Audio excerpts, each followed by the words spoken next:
नमस्कार, मी अपक्ष उमेदवार आरिफ उस्मान मंसूरी।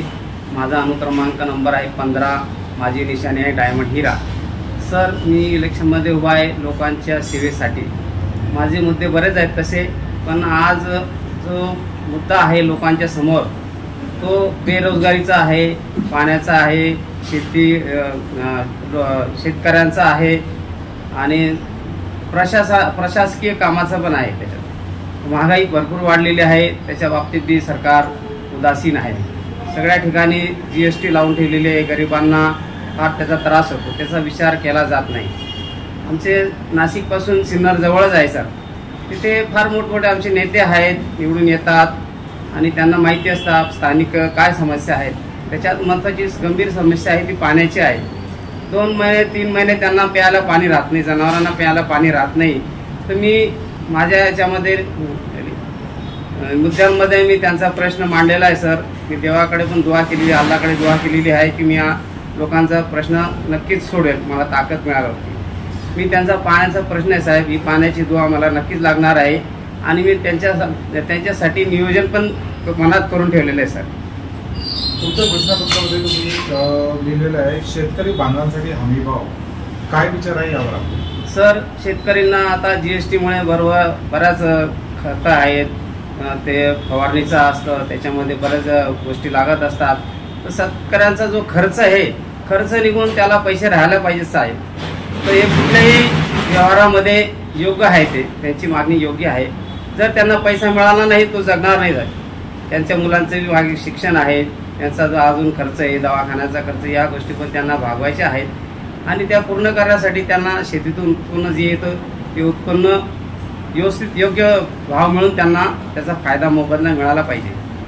कितीतरी घोषणापत्र पाहिल्यानंतर तुमचा घोषणापत्र हा वेगळाच, त्यामध्ये भिकारी मुक्त लोकसभा ही काय संकल्पना? सर, ही संकल्पना अशी आहे, मी जेव्हा रस्त्याने जात असतो, मंदिराच्या समोर, मस्जिदीच्या समोर जी लाईन लागलेली असते ते बघून मला मनामध्ये खूप दुःख होतं सर। तर आपल्या भारतामध्ये एवढा मोठा भारत देश असून आपल्या लोकांमध्ये हीच संकल्पना आहे का आपण काम करू शकत नाही, धंदा करू शकत नाही, स्वतःचा आपण उदरनिर्वाह करण्यासाठी कामधंदा शोधू शकत नाही। याच्या मागे कोणीतरी उभं राहिलं पाहिजे साहेब। त्यावर आपलं काय नियोजन असणार? नियोजन असायला पाहिजे। मला ताकद मिळाली ना साहेब, तर मी नक्कीच हे नियोजनातून मी ते साध्य करून दाखवेल। हर एक पक्ष आपापले दावे करत आहे की मी निवडून येणार, मी निवडून येणार, आपलं काय मत आहे? माझं मत आहे सर, असा आजकाल लोकांची विचारसरणी बदललेली आहे। आपण बऱ्याच लोकांना वोटिंग केलेलं आहे, मतदान केलेलं आहे आणि आपल्या आकांक्षा आशा ज्या असतील त्याच्या मागे असतात त्या पूर्ण करू शकत नाही साहेब, हे दिसतंय। आपल्याला असं का वाटतं का आपल्याला म्हणजे जनता निवडून देणार? का बरं आपल्याला निवडून देणार? जनताचं दुःख माझं दुःख सारखंच आहे साहेब। जनतालाही वाटेल का हा माणूस आपल्या कामी येऊ शकतो आणि जनताचे आशीर्वाद असले तर साहेब मी सगळे कामं करणार।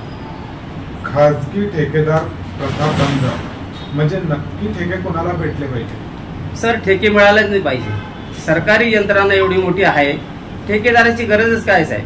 आपला एवढा मोठा 140 करोड लोकांचा देश आहे, आपले एवढे काम करणारे आहेत, आपले एवढे हात आहेत, यांना रिकामे ठेवणार का तुम्ही? त्यांना जेवढं महिन्यासाठी खर्च लागतो, त्यांना बऱ्याच अडचणी आहेत, शाळेच्या आहेत, दवाखान्याच्या आहेत, रोजच्या आहेत, या पूर्ण होता का? जर ठेकेदार पद्धत जर असली तर लोक आत्महत्याच करते साहेब, ती पूर्ण होऊ शकत नाही त्यांच्याकडून। नाशिकमध्ये शिक्षण व्यवस्था सुंदर असून सुद्धा बेरोजगारी भरपूर प्रमाणात आहे। हो सर, त्यावर आपलं काय नियोजन असणार? सर, शिक्षण संस्था ज्या आहेत आमच्याकडे नाशिकमध्ये भरपूर आहेत, पण या शिक्षण संस्था खाजगी जास्त आहेत, त्याच्यामुळे फी भरपूर आहे, सर्वसामान्य माणसाला फी परवडत नाही सर। त्याच्यामुळे सरकारी माध्यमातूनच या शाळा कॉलेजेस चालू करण्याचा विचार आहे माझा। महिला सक्षमीकरणावर आपलं काय एक पाऊल आहे? बघा सर, आमच्या धर्मामध्ये लिहिलेलं आहे स्त्रीच्या पायाखाली जन्नत आहे।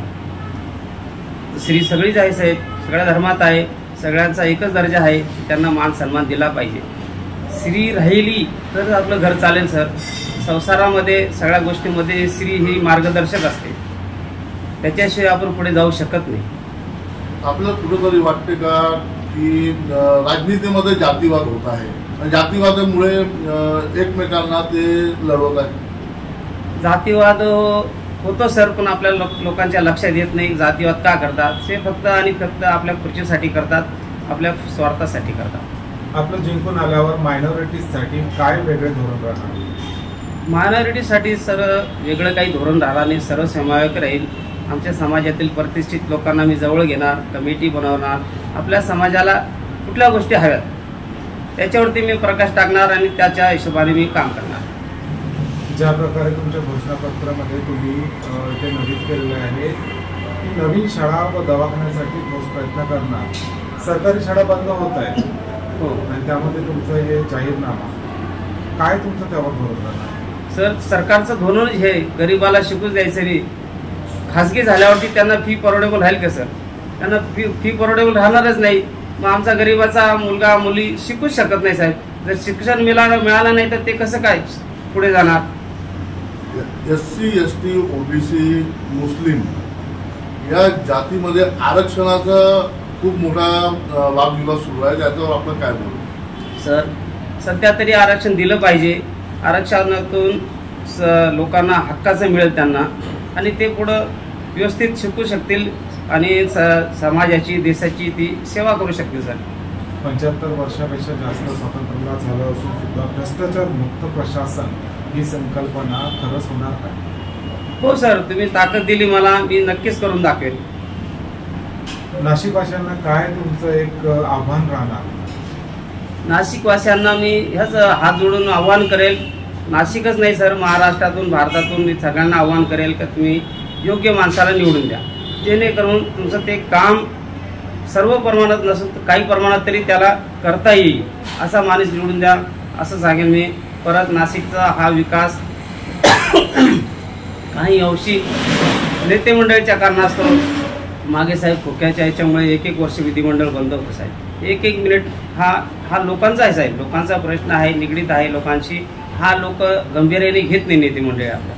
आपल्या मनाप्रमाणे मर्जीप्रमाणे राजकारण करत असतात.